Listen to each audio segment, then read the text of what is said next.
Success అంది అందనంత దూరంలో మిస్ అవుతూ తోబూచులాడుతుంటే విసిగిపోతాం. మన వల్ల కాదని చేతులెత్తేస్తాం. కానీ ఈమాలా చేయలేదు.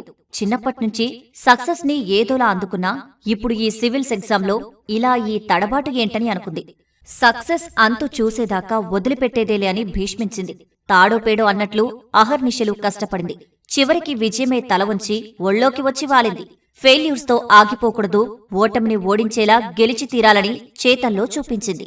సివిల్స్లో గెలిచి మంచి ర్యాంకు సంపాదించుకోవాలనేది చాలామంది యువత కోరిక. ఆ క్రమంలో మామూలు తడబాటులు రావు. ఒకానొక దశలో మనవల్ల కాదని చేతులెత్తేసే పరిస్థితి వచ్చేస్తుంది.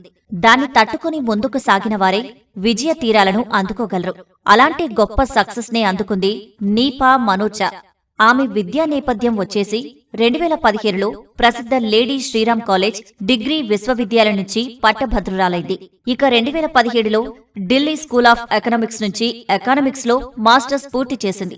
ఆ తర్వాత institute of company secretaries of India ICSI నిర్వహించే సెక్రటరీ CS ప్రొఫెషనల్ పరీక్షల్లో ఉత్తీర్ణురాలై స్టాక్ ఎక్స్చేంజ్ కంపెనీ సెక్రటరీగా ఉద్యోగం సాధించింది.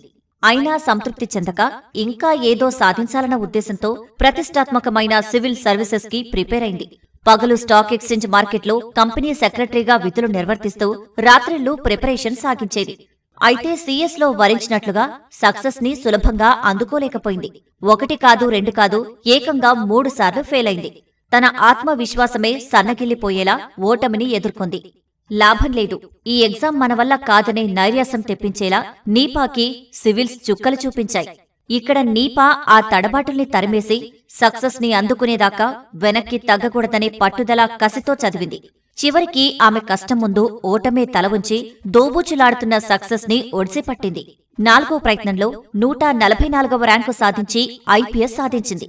అంతేకాదు, నీపా గనక వరుస ఓటంలతో ఆగిపోతే ఎవ్వరికీ ఆమె గురించి తెలిసి ఉండేది కాదు. ఓ ఫెయిల్యూర్ స్టోరీగా మిగిలిపోయేది. ఓటమే తలొగ్గాలే తప్ప తాను కాదనుకుంది కాబట్టే సివిల్స్లో నీపా నెగ్గింది. అందరికీ స్ఫూర్తిగా నిలిచింది. వదిలిపెట్టకుండా పలకరిస్తున్న ఓటమి అంతు చూడాలే తప్ప తగ్గొద్దని చాటి చెప్పింది.